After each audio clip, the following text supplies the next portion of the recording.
All right, guys, what's going on? Welcome in. So, in this one, I wanted to really kind of dive into this topic, and I was actually talking about this on Tyson's channel, Let's Talk Jets Radio, a couple weeks ago.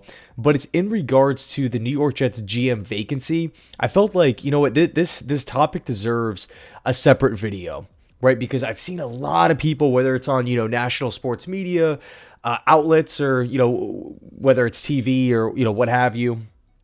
And they've been bashing this Jets job, right? Woody Johnson, the Athletic articles, Madden ratings, this, that. But we all know that the GM position, they're harder to come by. If you're a member of a front office, if you're a vice president of player personnel, pro personnel, director of college scouting, any of these different high-end executive positions within a front office, the ultimate goal for, I would guess, a lot of these execs is to become an NFL general manager. And you look at head coach, and of course, coveted. There's only 32 head coaching gigs in the NFL, obviously.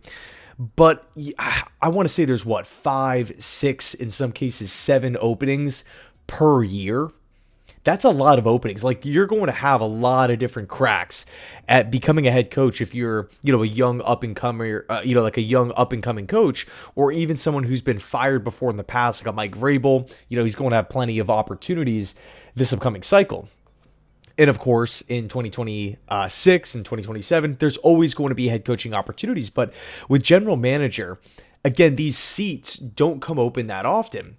In other words, they're highly coveted. So with that understanding, we take a look across the landscape of the NFL right now, right? The Bears need a head coach. The Bears are a highly coveted team, linked to Cliff Kingsbury, linked to Mike Vrabel, linked to Ben Johnson. Do they need a general manager? No, they're keeping polls. The Saints need a coach, linked to Aaron Glenn. That makes a lot of sense, right? Obviously, comes over to Detroit from New Orleans to begin with, from the Sean Payton coaching tree. Saints have a lot of pieces figured out. It's kind of a safe hire. Do they need a general manager? No. Mickey Loomis is staying, or is looking to be staying in that position.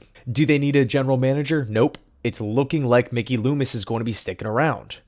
What are the potential other gigs out there that could come open? Black Monday.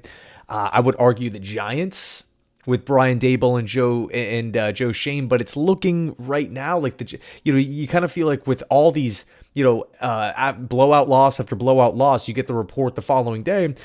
Mara's looking to keep these guys in place. He doesn't want to continue to cycle through coaches and general managers, for that matter. Fine.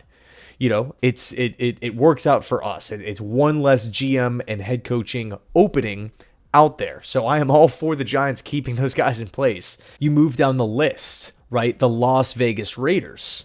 They could very well let go of Pierce. Now, I like Pierce as a coach. I like Pierce as a motivator. I think the Raiders play really hard for him.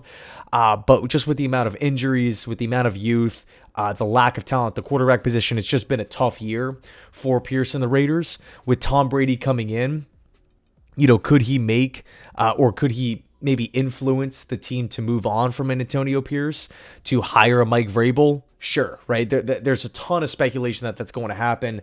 I would probably say right now that if Pierce gets let go, Vrabel would be the favorite with the Raiders.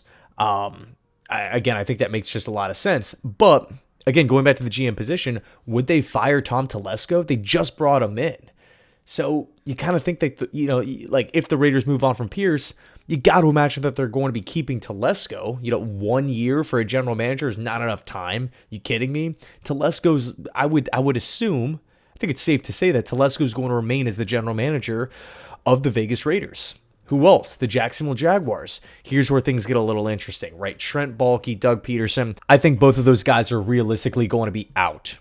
But think about this for a sec, right? All of these different GM names, these GM interviews, these GM targets for the Jets, all these guys that, we've talked about week after week after week since Joe Douglas has been let go. Mike Borgonzi, Ray Agnew, John Dorsey, Mike Greenberg, Terrence Gray, John Robinson, Thomas Dimitroff, and more, right? That's just scratching the surface. There are plenty of GM, John Sullivan from Green Bay. There's so many potential options out there, Ryan Grigson is definitely been a name that's been thrown around a lot with this Jets GM vacancy. Plenty of names, and you're talking about what, two openings realistically? Now maybe you get that third kind of surprise team that just decides to blow it all up at the end of the year. It could very well happen. Let's just say let's kind of round up, if you will, and let's just say there's 2 to 3 GM openings. Again, Borgonzi, Dorsey, all these different guys. There are going to be plenty of candidates. And of course, you can argue, all right, well, let's just scratch out maybe a couple names that aren't interested in the New York Jets. Totally fair.